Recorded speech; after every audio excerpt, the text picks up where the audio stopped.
കാര്യവട്ടം ക്യാമ്പസിൽ വിദ്യാർത്ഥിനികൾക്ക് നേരെ അക്രമം പ്രതിഷേധവുമായി എസ്എഫ്ഐ. നിരന്തരം വിദ്യാർത്ഥിനികൾക്ക് അക്രമമുണ്ടായിട്ടും നടപടിയില്ലാത്തതിനെ തുടർന്നാണ് പ്രതിഷേധം. വിവരങ്ങളുമായി വിജിൻ വായാന്തോട് ചേരുന്നുണ്ട്. വിജിൻ, എന്ത് അതിക്രമമാണ് ഈ വിദ്യാർത്ഥികൾക്ക് നേരെ ഉണ്ടായത്?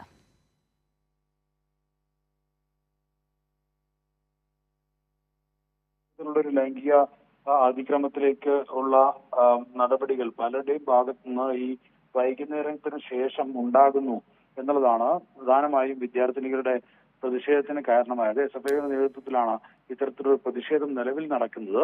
കഴിഞ്ഞ 27-ാം തീയതി ഇത്തരത്തിലുള്ളൊരു വലിയ തരത്തിലുള്ള വിദ്യാർത്ഥിനികൾക്ക് നേരെയുള്ള അതിക്രമം ഉണ്ടായിട്ടും നടപടികൾ സ്വീകരിക്കുന്നില്ല എന്നുള്ളതാണ് പ്രധാനമായും ഈ സമരത്തിൽ മുദ്രാവാക്യം ആയി എസ്എഫ്ഐ ഉയർത്തുന്നത്. രാത്രിയിൽ പലതവണയും ഇത്തരത്തിലുള്ള കാര്യങ്ങൾ പുറത്തുനിന്നുള്ള ആളുകൾ ഉൾപ്പെടെ ഹോസ്റ്റലിലെത്തുന്ന ഒരു രീതിയുണ്ട്. അത് ചോദ്യം ചെയ്തതുമായി ബന്ധപ്പെട്ട് മുമ്പ് ഒരിക്കൽ വലിയ വിവാദമായ എസ്എഫ്ഐക്കെതിരായി KSU നേതാവിനെ ആക്രമിച്ചു എന്ന വലിയ തരത്തിലുള്ള ആരോപണം ഒക്കെ ഉയർന്നിരുന്നു.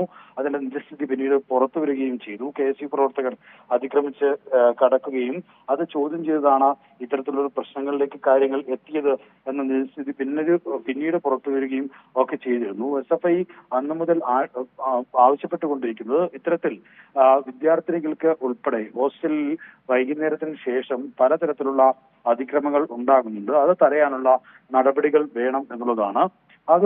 അത്തരത്തിലുള്ള നടപടി ഉണ്ടാകാത്ത പശ്ചാത്തലത്തിലാണ് ഏറ്റവും അവസാനം കഴിഞ്ഞ 27-ാം തീയതി തന്നെ ഇങ്ങനെയൊരു പ്രശ്നം ഉണ്ടാവുകയും അത് അധികൃതരുടെ ശ്രദ്ധയിൽപ്പെടുത്തുക പോലും ചെയ്തിട്ടും നടപടി ഉണ്ടായില്ല എന്നുള്ള ഗൗരവമായ പ്രശ്നം ഉന്നയിച്ചുകൊണ്ടാണ് നിലവിൽ ഇപ്പോൾ എസ്എഫ്ഐയുടെ നേതൃത്വത്തിൽ വിദ്യാർത്ഥിനികൾ ഉൾപ്പെടെയുള്ളവർ കാര്യവട്ടം ക്യാമ്പസിലെ ഹോസ്റ്റലിലും അതുപോലെ തന്നെ ക്യാമ്പസിലുമായി പ്രതിഷേധിക്കുന്നത്.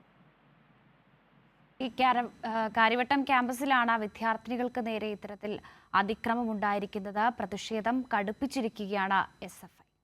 വിവരങ്ങളാണ് വിജിൻ വായാന്തോട് നൽകി.